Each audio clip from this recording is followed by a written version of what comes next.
Hi everyone, this is KJ Vlogs, a Filipino reactor based here in Saudi Arabia, and welcome back to my channel. For today's video, agad-agad gawa natin ito ng reaction video kung paano ayusin ng Mikaya ang kanilang relasyon after mahumaling si Mika kay Maloy.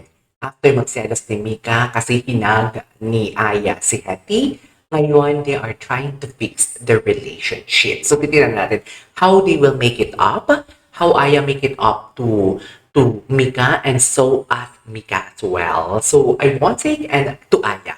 So I want and longer, let's all watch this. Wala na sa eksena dito si Maloy. Wala nang third party dito si Maloy. Partitin na natin. Baka may makita tayo dito. Ayan, itong frame na to na nakaupo doon si Aya.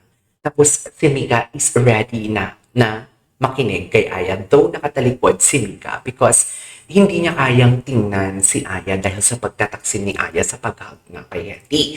So ngayon si Aya naman, sabi ni Aya dito, harapin mo ako, pag-usapan natin to.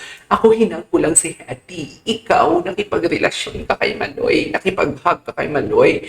You've shared laughter, smile, you've shared intimate moment kay Maloy. Ako nakipaghag lang at walang masama doon. Ganon.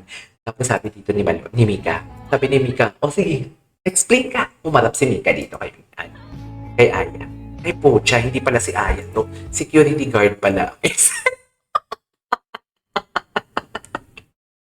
Diyos ko, nasira ang script natin. Wait lang, nasira ang script natin. Nasira ang script natin because Guardia Civil pala ang harap ni Mika. Nasira. Nasira. Nasira ang ating storyline. Kaya ka ba? Okay. Magkasabay sa Ayan. Ito na yung kahit si Mika ang may mabigat na kasalanan kay Aya, si Aya pa din talaga ang sumusuyo. Kasi alam talaga ni Aya na wala siyang ginawa, kundi hinag niya lang si Hetty. Masyado lang talagang silosa si Mika. Ang problema nga lang, si Mika kasi bumanti din ng mali. So ngayon, pero syempre mataas ang ego ni Mika. Hindi talaga siya, kung hindi ka gumawa ng kasalanan, Aya, hindi din ako nakagawa ng kasalanan. Ganun yung kanyang prinsipyo sa buhay. So ngayon, ito naman si Aya, okay, para lang matapos na at alam mo yung digaluhan ni Aya ang kanyang sarili ng peace of mind. Siya na yung mag-first. Siya na yung hihingi ng sorry kay Mika dito. Kitang-kita na, ayan o. Pero si Mika wala. Si Mika mataray pa din dito si Mika kay Aya talaga. Kahit nagmamakaawa na si Aya, sinasabihan talaga ni Aya na please don't do this to me. It's really hard for me. Ano bang gusto mong gawin ko? Ganon.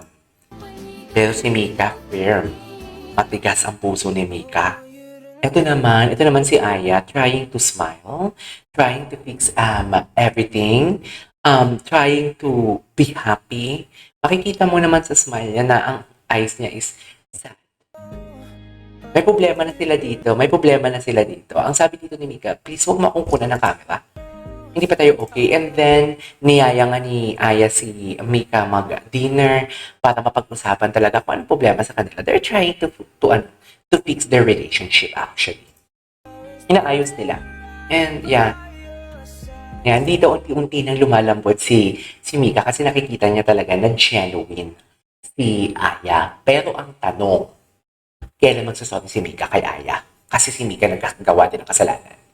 Pero napaka-imposible na magsasorry si Mika kasi nga, ang kanyang mantra, kung hindi ka nakagawa ng kasalanan, Aya, hindi din ako nakagawa ng kasalanan. Ganun yun. Ayan, pinipilit maging masaya for today's video. At out of the country nga sila, kahit expired ang passport ni Aya. Ginawa ng paraan. Ayan. Diba? At ito pa nga ang mas malala for today's video. Kasi remember ang kwento ko. Ang Jonette. After malaman ni Colette na I don't wanna spill this, pero after malaman ni Colette na nag-anong si Mika tsaka si Maloy. Something like nag-hug, nag-share ng intimate moment. Nag-hug naman. Wala nang sobra pa doon. Diba niyaya ni Colette si Mika? Niyaya ni Colette si Joanna magkape sa Boracay. Ngayon, si Aya at si Mika inaayos ang kanilang relationship nagpunta ngayon sila sa Boracay at nagkita dito ang Jolet.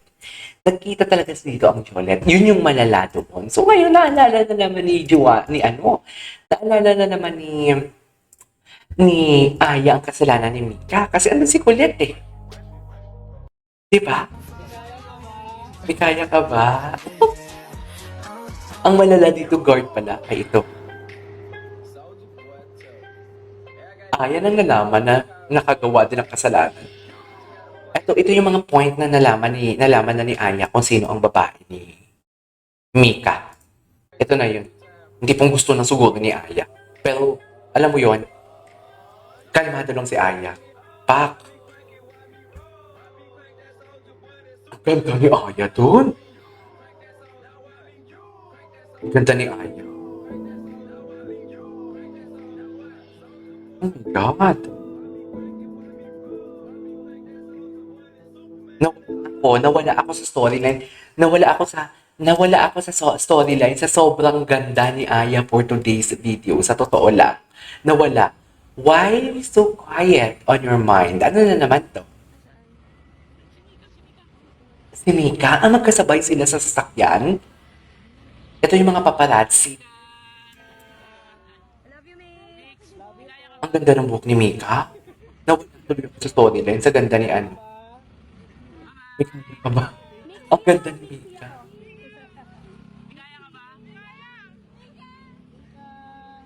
Okay. What's next? Ah, oh my God, the smile is genuine. Ito na yung problema dito eh. Ito na yung problema dito kung paano natin itutuloy ang ating storyline. Kasi nawala ako. Ay, ano to? Sana akong natingin? Ay, ayan na naman si Joanna.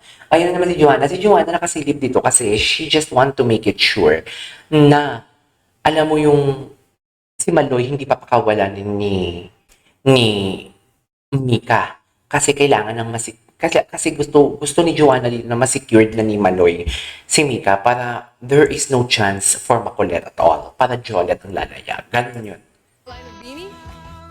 Oh. At yun lang. Ayan o, medyo sad yan si Joanna kasi, oops, magkakabalikan pa ata ang Mikaya.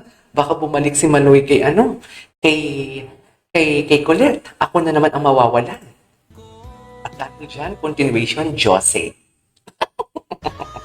Mag-Jose tayo for today's video. Wait, you spotted Benny member sa BGC. Sino kasama nila dito sa BGC? Ano iniinom niya? So pretty. Si Jaworski ba yung gwapo? Ano kasama niya doon? Ay, yun lang, ang mga tingin. Ang mga tingin ni Aya dito na parang sinasabi ni Aya talaga, paano mo nagawa sa akin to? After all ng mga plano natin, after all ng mga pinag-usapan natin, paano mo nagawa sa akin to? And sabi ni Aya dito, paano ka nagiging masaya habang ako luhaan? Ganun.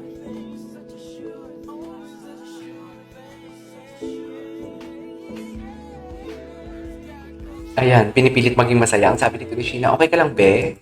Okay ka lang, be? Ganon.